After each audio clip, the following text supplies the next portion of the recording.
Cytoplasm. The living content of a eukaryotic cells are divided into nucleus and the cytoplasm. The two collectively form protoplasm.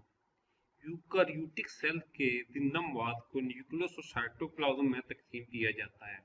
ये दो इज्तिमाई तौर पर protoplasm बनाते हैं। Cytoplasm consists of an aqueous grown substance containing a variety of cell organelles and other inclusions such as an insoluble waste and storage product.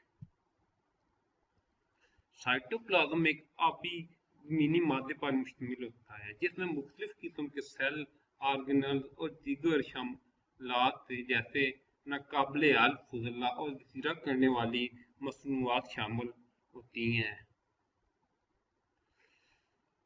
Soluble part of the cytoplasm is called cytosol. Cytoplasm का हल पजीर हिस्सा cytosol कहलाता है। It forms the ground substance of cytoplasm. ये cytoplasm का ज़मीनी मादा बनाता है।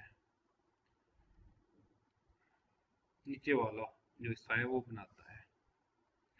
Chemically it is about 90% water. कीमियाई तौर पर ये तकरीबन 9% पानी पर मुश्तमिल होता है।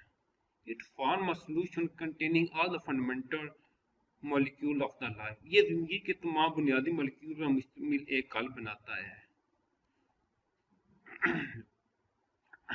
In the cytosol, small molecule and ions may form true solution and some large molecule form a colloidal solution. Cytosol में छोटे मॉलिक्यूल तो आयन सही मॉलिक्यूल बना सकते हैं और कुछ बड़े मॉलिक्यूल कोलाइडल मॉलिक्यूल की शक्ल इख्तियार कर सकते हैं। Colloidal solution may be a sol, non-viscous or a gel viscous. Peripheral part of the cell are often like a gel. Colloidal molecule sol गैर चिपचिपा या जेल चिपदार हो सकता है। सेल के परवी से अक्सर जेल की तरह होते हैं। The most important function of the cytoplasm is to act as a storehouse of the vital chemical. Cytoplasm का सबसे अहम काम केमिकल के स्टोर हाउस के तौर पर काम करना है। It is also a site for certain metabolic processes such as glycolysis. ये कुछ मेटाबॉलिक अमलों जैसे ग्लाइकोलाइसिस के लिए भी एक साइट है, जगह है।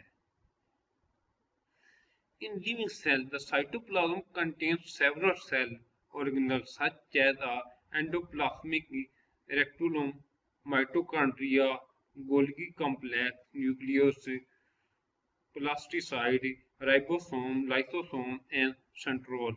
जिंदा खुलियों में साइटोप्लाज्म में कई सेल ऑर्गेनल होते हैं जैसे endoplasmic reticulum, mitochondria, Golgi complex, nucleus, plastids, ribosome, lysosome और सेंट्रोल। The free floating cell organelles such that mitochondria move about in the cytoplasm due to cytoplasmic streaming movement. This is an active mass movement of cytoplasm. Free floating cell organelle जैसे cytoplasm streaming हरकतों की वजह से mitochondria cytoplasm में हरकत करता है। ये साइटोप्लाज्म की एक फाल अवामी तहरीक है।